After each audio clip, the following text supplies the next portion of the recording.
Hi, this is Sherry Patton Ceramics, and today we are making a dog body. So what you're going to do is just take a piece of clay. This is going to be one for one that's pretty small. I'm going to make it a little bit smaller than this. So you're going to make basically a cylinder. Make sure and just roll it in your in your palms, not your fingers. And I'm smoothing. Notice how I'm smoothing from one side to the other. A lot of students, when they begin smoothing, they do these little brush strokes and they create bumps when they're doing the little brush strokes. It needs to be a long stroke from one side to the other. Take the piece, and now we're going to make those drumstick legs. Notice how those legs and our legs, they're all fatter at the top and then get skinnier at the bottom. So you're going to take the clay and you're going to put it towards the end of your palms right here, and then you're going to roll, and you're going to put more force on the bottom area. And you see how that just thins up this area. I'm putting some force here, but not as much as on the bottom, so it gives us that nice shape right there. Make them longer than you think you'll need. So again, I'm going right in the middle first. And so I have something that looks kind of like a cylinder. And then I'm going to drop it down so that it's even with the bottom of my hand. And I'm going to put more force at the bottom than I am at the middle. So you can see it's smaller at that area than in the middle. And then I'm going to get that nice drumstick shape. All right, so there we are. I'm going to just keep on rolling those other legs. The front legs are still thicker at the top. So again, right there, roll it more force at the bottom, and it's going to make it thinner there. Okay. This one looks like it might be a little short for me. It's always better to go a little bit longer, because we're actually going to make the paws out of the bottom part of this piece of clay here, because then they're going to be stronger. They won't break off so easily. Okay, so here we are. I think I will do this. I'm just going to take this dog body. It's pretty wide. I'm going to make a smaller one right here. There we are. And I'm going to look at that. It's about right. See how that leg looks way too long, but we're going to make part of it the paw, so that's fine. And I'm going to put this other one here. I'm not really all that concerned that they're the same size. I can just snip them off like this. It's going to be fine once I put them together.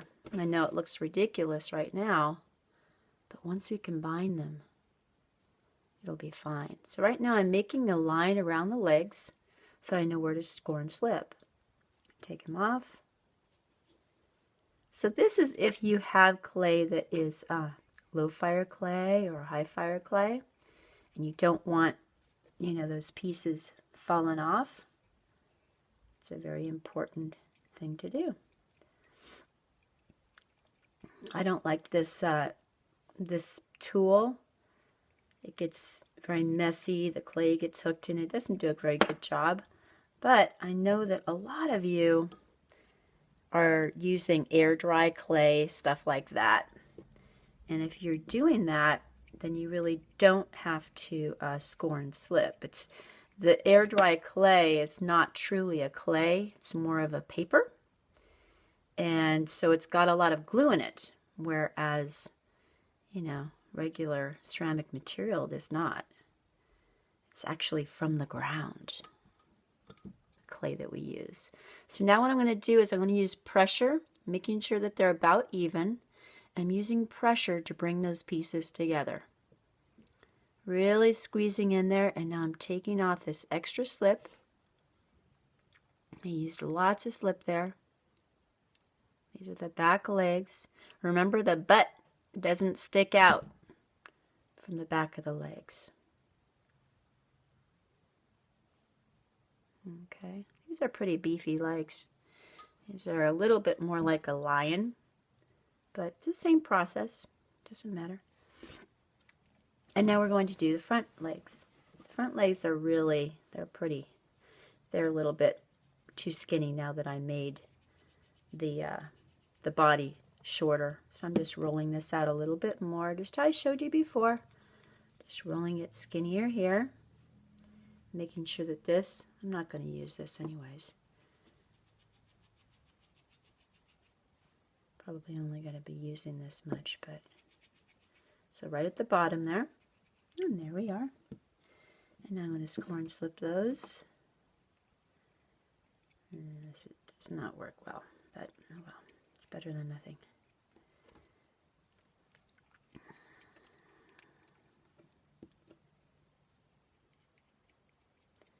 This one is not even at the top. I'm just going to clip off a piece of clay and add a bunch of slip. Here we go.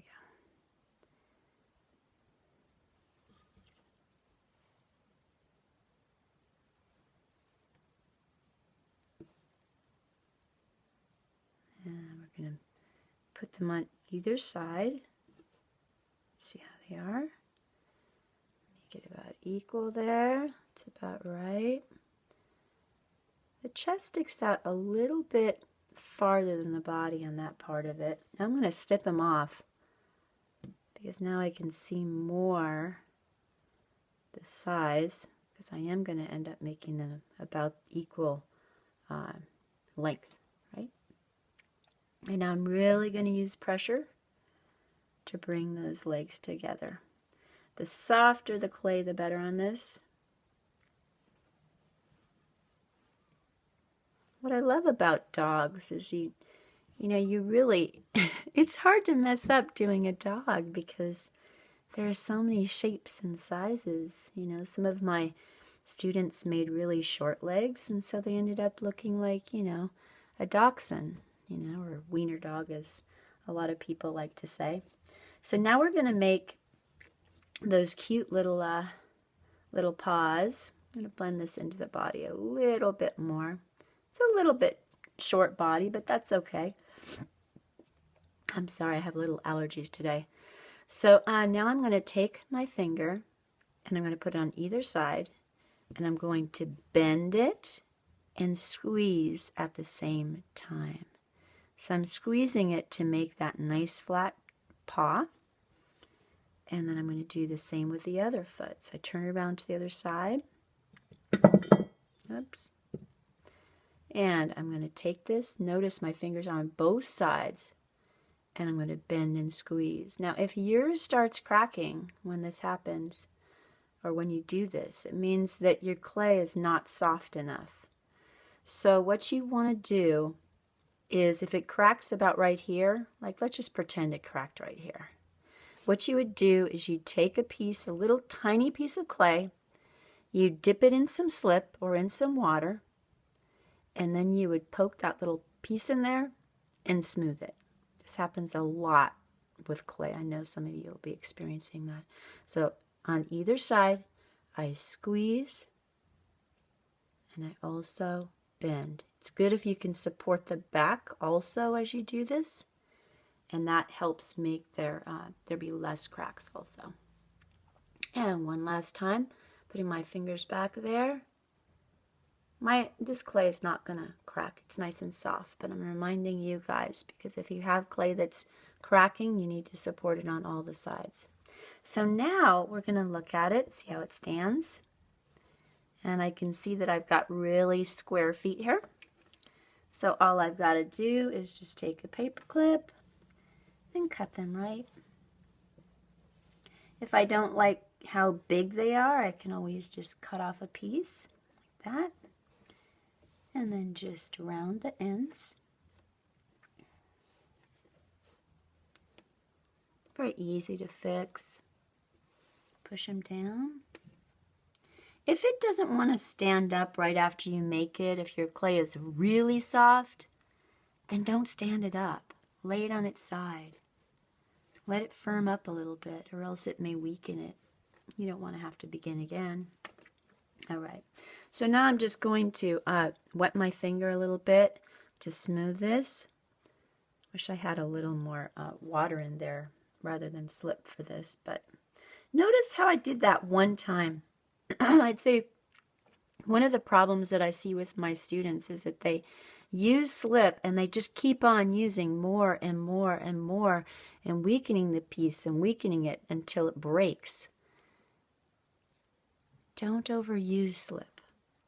All right, so now we're ready to go ahead and add those cute little paws. So that would be 3 marks. 1, 2, 3. Okay, so 1, 2, 3, 4 for toes. 1, 2, 3. And really, in real life, they have the dew claw in the back of their foot, like up where your and my ankle would be, is where that 5th toe is. It's kind of wild if you look at it. And there we go. And we'll be adding the tail. Looks like there still needs to be some smoothing going on here. My fingers are getting a little dry. If I was at near my sink, I'd be washing them under some water, but I can't. Here's a tail. So same thing that I did there. Did you notice I put it right to the touching my bottom area right here, and I'm going to put force. So first it's kind of a cylinder in a way, and then I'm going to put it right at the bottom and roll for the tail. And there we are. And if it gets thinner at the top, just break it off. The best way to apply this is so that it's actually hooked to the leg, because then it's not going to break off on you. Here we go. And we're going to score the regular way. I like scoring with a paper clip because it scores really nice and deeply. It has a nice solid line there. So it tends to work better even though it's a little slower. All right. And take some slip, add it here.